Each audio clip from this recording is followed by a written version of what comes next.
इस समय अगर नौकरियों की सबसे ज़्यादा बहार है तो वो बिहार में है। बिहार में इतनी ज़्यादा भर्तियां निकल करके आ रही है कि और भी राज्य इसकी देखा देखी बहुत सारी भर्तियां निकाल रहे हैं। बिहार लेकिन उनसे एक कदम हमेशा आगे चल रहा है। अभी बिहार में फिर से बीएसएससी की तरफ से नई रिक्रूटमेंट जारी हो गई है, बिहार स्टाफ सिलेक्शन की तरफ से। बिहार स्टाफ सिलेक्शन आपको पता ही है कि नौकरी के मामले में बहुत आगे रहता है। और अगर इसके सूचना पट वाले विभाग में आप जाएंगे तो यहाँ पर आपको एक नोटिफिकेशन जारी कर दिया गया है।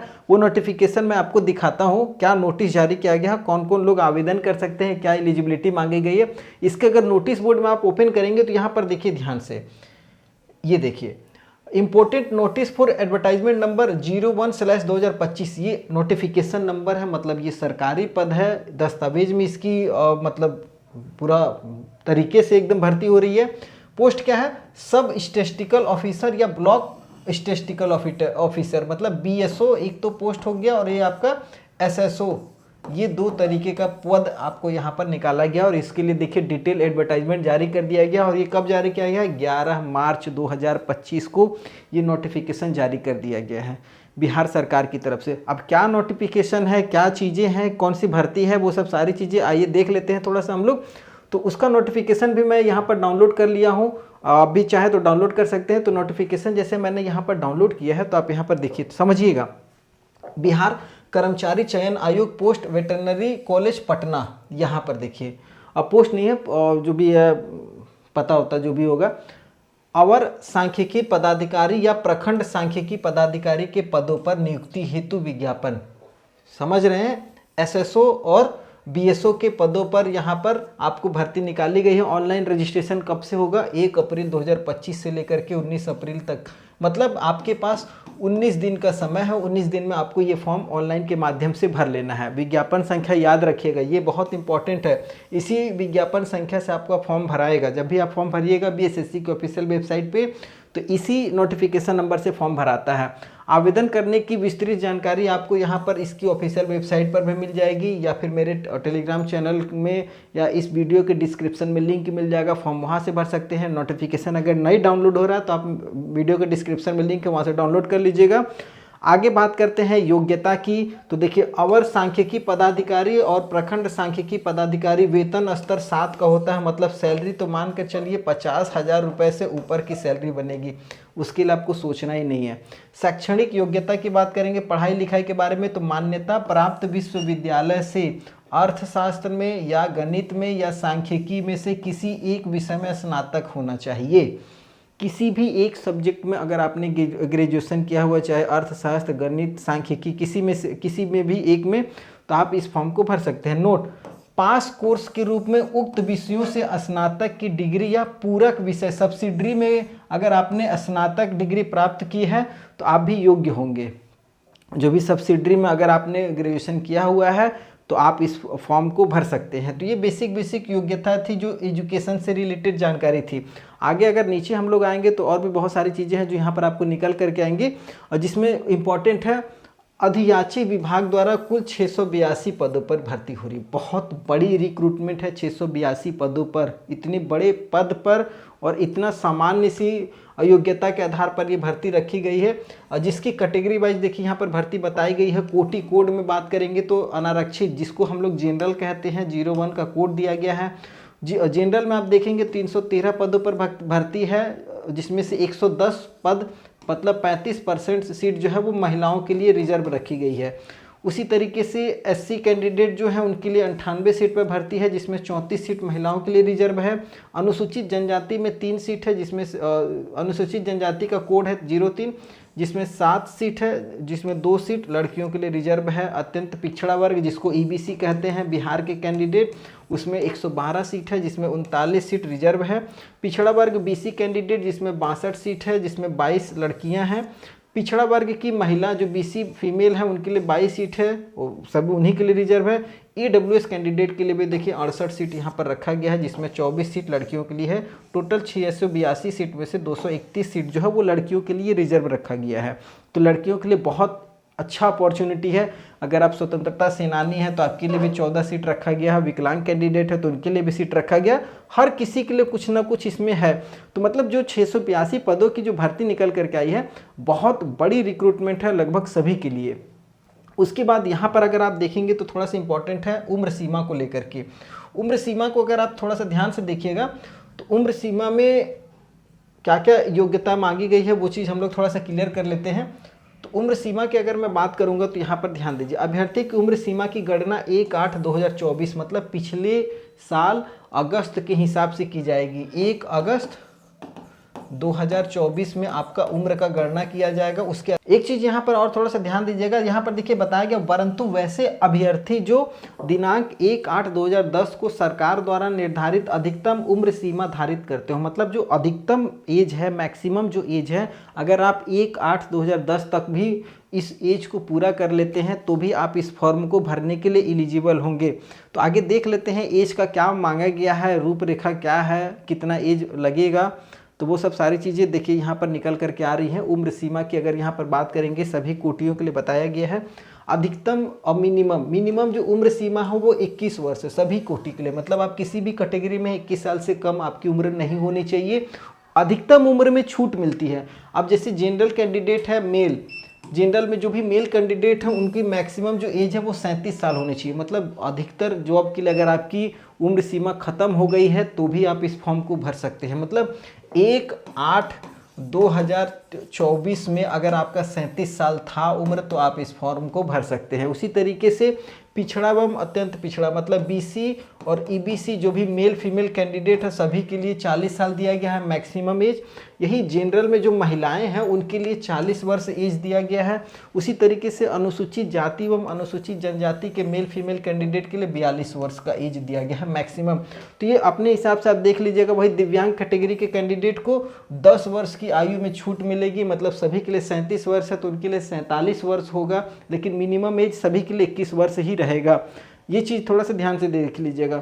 और जन्म तिथि मैट्रिकुलेशन या उसके समतुल्य बर्थ सर्टिफिकेट है तो उसके अनुसार ही मान्य होगा, उसी को यहाँ पर रखा जाएगा, प्रूफ के तौर पर उसी को माना जाएगा, उसके अलावा कोई और डॉक्यूमेंट मान्य नहीं होगा। अब यहाँ पर देखिए अनुभव प्रमाण पत्र की भी एक बार बात की गई है। कार्य अनुभव की गणना 31/3/2025 के आधार पर की जाएगी, मतलब एक्सपीरियंस सर्टिफिकेट भी अगर आपके पास में है तो वो चलेगा। तो यहाँ पर देखिए बिहार सरकार के सरकारी सेवकों को प्रतियोगिता परीक्षा में शामिल होने हेतु निम्नलिखित प्रावधान किया गया है। जो सरकारी सेवक है उनको भी यहाँ पर दिया गया है, वो भी इस फॉर्म को भर सकते हैं। तो यहाँ पर बहुत सारी चीज़ें हैं। एज वगैरह में छूट है, आपके पास एक्सपीरियंस के लिए बहुत सारा मौका दिया जा रहा है, जैसे संविदा पे हैं या कोई और चीज़ों पे हैं तो उनके लिए भी यहाँ पर आपको बहुत सारी छूट मिलेगी। यहाँ पर आप देख सकते हैं बताया गया है कि 3 वर्ष की तथा प्रतिरक्षा सेवा में बिताई गई सेवा अवधि के योग्य रियायत दी जाएगी। बहुत सारी चीज़ें हैं, भूतपूर्व सैनिकों के लिए है। और नीचे अगर हम लोग आएंगे तो यहाँ पर देखिए चयन की जो प्रक्रिया है वो भी थोड़ा सा देख लेते हैं। उक्त परीक्षा के लिए ऑनलाइन आवेदन पत्र भरने वाले अभ्यर्थियों को अपने जाति के अनुरूप आरक्षण कोटि को सही स्पष्ट रूप से बताना होगा। गलत आरक्षण कोटि में आप फायदा उठा करके फॉर्म को नहीं भर सकते, ये चीज़ ध्यान रखिएगा। चयन हेतु अभ्यर्थियों की मेधा सूची जो मेरिट लिस्ट है वो कैसे बनाई जाएगी? तो पहला है लिखित परीक्षा में प्राप्त अंकों की अधिमानता रहेगी, जो भी रिटन एग्जाम होगा उसी के आधार पर होगा। उसके बाद संविदा के आधार पर कार्य करने वाले निमित्त अधिकतम अधिमान्यता तभी मान्य होगी जबकि उसी पद पर संविदा पर नियुक्ति की गई हो। अगर आप मान लीजिए संविदा पे उसी पद पर कार्य कर रहे हैं तभी आपकी वो एक्सपीरियंस सर्टिफिकेट में काउंट होगा। उसके बाद कैसे काउंट होगा? प्रति कार्यरत वर्ष के लिए 5 अंक दिए जाएगा, मतलब हर साल के लिए 5 अंक दिया जाएगा। अधिकतम 25 अंक, मतलब 5 साल से ज़्यादा का एक्सपीरियंस मान्य नहीं होगा। किसी वर्ष के अंश के लिए कार्यरत दिवसों की संख्या में से उस संख्या में 5 से गुना करने के पश्चात 365 से भाग दे देंगे। मतलब अगर मान लीजिए कोई 4 साल और 200 महीना काम किया है तो उसको देखिए कैसे निकालेंगे। तो उसको निकालने के लिए बताया है कि 5 से गुना करने के पश्चात 365 से भाग दीजिएगा तो आपका जो नंबर आएगा वही आपको यहाँ पर मिलेगा 25 में से। तो अगर रिटर्न की बात करेंगे तो रिटर्न 75 नंबर का और आपका एक्सपीरियंस 25 नंबर का, कुल मिला करके 100 नंबर हो रहा है। समझ गए? 100 नंबर का ये पूरी सिलेक्शन का प्रक्रिया होगा। इस 100 नंबर में जो बाजी मारेगा वो एक सीट बहुत बड़ा सीट है, अधिकारी लेवल का पोस्ट है, तो आप इसमें लेकर के जा सकते हैं। आगे और थोड़ा सा हम लोग देख लेते हैं इसमें परीक्षा का जो प्रावधान है वो कैसे कैसे क्या क्या रखा गया है, वो सब सारी चीज़ें भी थोड़ा सा देख ही लेते हैं। तो यहाँ जो परीक्षा का प्रावधान उसमें देखिए क्या बताया है, परीक्षा के अंक की अधिमानता की गणना के लिए परीक्षा में प्राप्त अंकों की प्रतिशत में 0.75 से गुना करके प्राप्त किया जाएगा, अर्थात अधिकतम अंक बराबर परीक्षा में प्राप्त अंक भागा परीक्षा के कुल अंक। मतलब जितना आप अंक प्राप्त कीजिएगा, जैसे मान लीजिए कि 75 अंकों का ये पेपर है, अब किसी के पास एक्सपीरियंस नहीं है तो उस आधार पर कैसे निकाला जाएगा, तो उनके लिए ये सब सारी चीज़ें लगभग सभी के लिए यही रहेगा। परीक्षा में जो कुल अंक प्राप्त कीजिएगा उसको परीक्षा के कुल अंक से भाग दिया जाएगा, भाग दे करके मल्टीप्लाई कर दिया जाएगा 75 से, तो आपका जो मार्क्स बनेगा वो मार्क्स आपको दिया जाएगा। अब देखिए संविदा के आधार पर दे अधिमानता प्रारंभिक व मुख्य परीक्षा दोनों में दे होगा, मतलब प्री में भी आपको मिलेगा और मेंस में भी मिलेगा, 2 एग्जाम होगा जिसमें दोनों में आपको उसका अधिमानता मिलेगा। प्रश्न वस्तुनिष्ठ एवं बहुविकल्पी होंगे, मतलब ऑब्जेक्टिव टाइप से एमसीक्यू पेपर होगा। कुल प्रश्नों की संख्या 150 रहेगी, 150 क्वेश्चन रहेगा। प्रत्येक सही उत्तर के लिए 4 अंक दिए जाएंगे, मतलब हर सही उत्तर के लिए 4 नंबर मिला जाएगा तथा गलत उत्तर के लिए 1 अंक की कटौती होगी, समझ गए होंगे। तो 150 क्वेश्चन है, उसके बाद 4 अंक मिलेगा हर क्वेश्चन के लिए, हर गलत के लिए 1 अंक काटा भी जाएगा। एग्ज़ाम जो होगा वो 2 घंटा 15 मिनट का होगा, ये चीज़ ध्यान दीजिएगा। लिखित परीक्षा में भाषा का माध्यम हिंदी अंग्रेजी में से जो भी आप लेना चाहें वो ले सकते हैं। अगर हिंदी एवं अंग्रेजी के प्रश्न पत्रों में कोई भिन्नता होगी तो अंग्रेजी के प्रश्न ही मान्य होंगे। मान लीजिए आपने हिंदी लिया और हिंदी का क्वेश्चन अंग्रेजी से कुछ अलग हो रहा है तो अंग्रेजी का ही क्वेश्चन मान्य होगा, हिंदी का क्वेश्चन मान्य नहीं होगा। मेधा सूची में समान अंक प्राप्त होने की उपस्थिति में उम्मीदवार की जन्मतिथि, तो ये तो मेरिट वगैरह की बात हो गई, इसमें बहुत ज़्यादा हम लोग पढ़ना नहीं, ये सब तो नॉर्मली सब कुछ जानते ही हैं। आगे और देख लेते हैं और क्या क्या चीज़ें हैं इसमें। अनारक्षित न्यूनतम कितना % मार्क्स लाना है, तो ये सब सारी चीज़ें हैं। तो इतना लाने से काम नहीं बनेगा, मेरिट में आना है तो जनरल के लिए 40% है, पिछड़ा वर्ग के लिए 36.5% है, अति पिछड़ा वर्ग के लिए 34, इससे आने से कोई काम नहीं होगा। फॉर्म फी की बात कर लेते हैं, फॉर्म फी कितना लगने वाला है तो वो भी देख ही लीजिए। फॉर्म फी की अगर हम लोग बात करेंगे तो यहाँ पर देख लीजिए लगभग जनरल वालों को जो है सामान्य वर्ग बीसी कैंडिडेट ईबीसी कैंडिडेट जो मेल हैं पुरुष कैंडिडेट उनको 540 रुपये लगेगा। ये एससी एसटी जो बिहार के अस्थायी निवासी हैं उनको 135 रुपये मात्र देना पड़ेगा। यही अगर आप महिलाएं हैं बिहार के अस्थायी निवासी हैं तो 135 रुपये आपको देना होगा। दिव्यांग कैंडिडेट है तो उनके लिए भी 135 रुपया लगेगा। और अगर बिहार राज्य के बाहर के कोई भी कैंडिडेट आवेदन करते हैं चाहे वो मेल हो फीमेल हो उसको 540 रुपया देना पड़ेगा। मतलब ऑल इंडिया पे ये पूरी भर्ती निकल करके आ रही है, बहुत बड़ी रिक्रूटमेंट है 682 पदों पर। फॉर्म जो है वो आपको 1 अप्रैल से लेकर के 19 अप्रैल तक जमा करना है, फॉर्म भर लीजिएगा। आगे परीक्षा का प्रारूप थोड़ा सा हम लोग देख लेते हैं, परीक्षा का क्या प्रारूप है और जो परीक्षा की प्रकृति है तो ये भी थोड़ा सा देख लीजिए। सिलेबस वगैरह के बारे में यहाँ पर देखिए बताया गया है। सिलेबस क्या बताया, बिहार कर्मचारी चयन आयोग परीक्षा संचालन नियमावली 2010 के आलोक में 40,000 से अधिक आवेदन प्राप्त होने पर प्रारंभिक परीक्षा आयोजित की जाएगी। तो 40,000 से तो ऊपर ही आवेदन होगा क्योंकि बहुत लोग हर साल ग्रेजुएशन पास करते हैं, तो 40,000 तो मान करके चलिए, 40,000 से कम तो होगा ही नहीं। तो अधिक आवेदन प्राप्त होने पर प्रारंभिक परीक्षा 1 से अधिक चरणों में आयोजित की जा सकती है।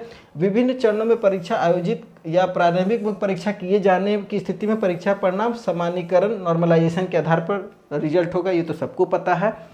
प्रारंभिक परीक्षा वस्तुनिष्ठ प्रकृति की होगी। प्रारंभिक परीक्षा के माध्यम से कोटिवार उपलब्ध रिक्तियों के 5 गुना अभ्यर्थियों को मुख्य परीक्षा के लिए बुलाया जाएगा। मतलब प्री में जितने भी लड़के क्वालिफाई करेंगे टोटल सीट का 5 गुना लड़कों को मेंस में बैठने का मौका मिलेगा। मेंस मतलब मेन परीक्षा। मुख्य परीक्षा है तो अलग से विज्ञापन प्रकाशित किया जाएगा, जो भी क्वालिफाई करेंगे प्री उनको अलग से नोटिस आएगा और फिर आपको मेंस का फॉर्म भरना पड़ेगा। प्रारंभिक परीक्षा में एक पत्र सामान्य ज्ञान का होगा जिसके निम्नांकित विषय होंगे। सामान्य ज्ञान में एक विषय होगा, एक पेपर होगा जिसका सामान्य अध्ययन आएगा, सामान्य विज्ञान एवं गणित आएंगे, मानसिक क्षमता एवं जांच, comprehension, logic, reasoning, mental ability, ये सब सारी चीज़ें इसमें आपको आएंगी, सम्मिलित रहेंगी, जो कि सामान्य ज्ञान का एक पेपर होगा। तो ये चीज़ ध्यान दीजिएगा। सिलेबस में प्रारंभिक परीक्षा सिलेबस निम्न प्रकार से है। खंड 1 सामान्य अध्ययन में इसमें प्रश्नों को उद्देश्य अभ्यर्थियों को आसपास के वातावरण की सामान्य जानकारी, ये सब सारी चीज़ें जो हैं आप एक बार हम लोग सिलेबस पे आराम से वीडियो बनाएंगे, और लेकिन एक बार आप सिलेबस ज़रूर देख लीजिएगा। अगर आप तैयारी कर रहे हैं तो आपको ये सब चीज़ों की जानकारी होगी ही। उसके बाद समसामयिक विषय में वैज्ञानिक प्रगति, राष्ट्रीय अंतर्राष्ट्रीय, भारतीय भाषाएं, पुस्तक, लिपि, राजधानी, सब सारी चीज़ें, भारत और उसके पड़ोसी देशों के बारे में जानकारी, सामान्य विज्ञान में क्या क्या है वो सब सारी चीज़ें जानकारी होनी चाहिए। उसके बाद अगर मुख्य परीक्षा में बात करेंगे तो सामान्य अध्ययन से सवाल रहेगा, सामान्य विज्ञान रहेगा, मानसिक क्षमता, वही रीजनिंग वगैरह से उसी टाइप से सवाल रहेगा। तो ये आपको क्वालिफाई करना पड़ेगा, तभी आपका इसमें सिलेक्शन होने वाला है। और लगभग जो भी चीज़ें थी मैंने आपको बता दिया है। अब यहाँ पर विकलांगता से और आपकी और जो चीज़ें हैं उसकी जुड़े हुए सारी जानकारी है, पैरवी वगैरह करने का, तो लगभग मैंने सब कुछ आपको यहाँ पर डिटेल में बता दिया है। तो आप अगर इस फॉर्म को भरना चाहते हैं तो अभी ही चैनल को सब्सक्राइब करके रख लीजिएगा। इससे जुड़ी हुई कोई भी जानकारी या अपडेट निकल करके आती है तो हमारे चैनल पर आपको लगातार अपडेट किया जाएगा। वीडियो पसंद आया हो तो चैनल को सब्सक्राइब जरूर कर लीजिएगा। आगे फिर से नए वीडियो में मिलेंगे, तब तक के लिए जय हिंद।